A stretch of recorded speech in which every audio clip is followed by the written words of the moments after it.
আজকের এই যে 100 টাকা কমাইলা কেমনে এটার জব দাও তোমরা কি খেলাটা খেলাইতেছ মাইক কত পারছে 600 টাকা মাইক মারছে 600 টাকা মাইক মারার পরে এই আয়াও 600 ফেরো এই আয়াও 600 টাকা এরপরেও জনগণ এই দিছে যে মাল তো 600 টাকা রয় না তখন ওরা 100 টাকা আবার কমাইলো আমি বললাম তাহলে তোমরা কমায় আরো পাও বাড়ে আরো পাও নাকি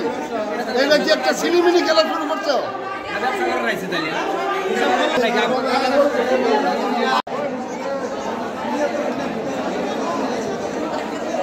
নেটের করেন